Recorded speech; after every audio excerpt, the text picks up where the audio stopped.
चला तर करूया भरलेली भेंडी. भेंडीला असे कट करून घ्यायचे आहेत. पुढचे मागचे देठ कट करून घ्यायचे आहेत.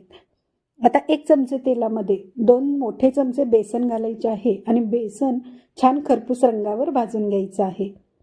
4 ते 5 मिनिटात बेसन भाजून होते. यामध्ये 2 चमचे शेंगदाणा पावडर, हळद, जिरे, धने पावडर, लाल तिखट, चवीनुसार मीठ, गरम मसाला आणि ओवा असा हाताने क्रश करून घालायचा आहे. थोडंसं हिंग, चवीनुसार मीठ घालायचं आहे आणि हे सर्व मिश्रण मिक्स करून घ्यायचं आहे. कुठे बेसनच्या गाठी असतील तर त्या फोडून घ्यायच्या आहेत. वरून बारीक चिरलेली कोथिंबीर घालायची आहे आणि थोडंसं पाणी घालून हे मिश्रण मिक्स करून घ्यायचं आहे. मिश्रण एकदा छान मिक्स करून झालं की ते भेंडीमध्ये कुठेही कंजूसगिरी न करता दाबून दाबून ठेचून भरायचं आहे. म्हणजे भेंडी खाताना तो मसाला आपल्या तोंडामध्ये मस्त चव येऊन देतो. या पद्धतीने भेंडी अशी भरायची आहे. या प्रकारे बघा मी सर्व या भेंड्या भरलेल्या आहेत.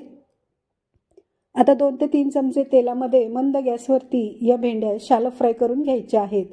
मसाला जो शिल्लक राहिलेला आहे तो वरून असा घालायचा आहे आणि 5 ते 7 मिनिटासाठी दोन्ही बाजूंनी तेलामध्ये छान भेंड्या परतून घ्यायच्या आहेत. तुम्ही पाहू शकता भेंडी खूप आणि चपाती भाकरी तर काही भेंडी अशीच खायला देखील अप्रतिम लागते. तर ही रेसिपी जरूर ट्राय करा. तुमचे अनुभव माझ्याशी नक्की शेअर करा. वेळ कसली बघताय, चला लाईक आणि सबस्क्राईब करा चॅनलला आपल्या. मी माया, पुन्हा भेटूया अशाच छानच्या चमचमीत रेसिपीसोबत.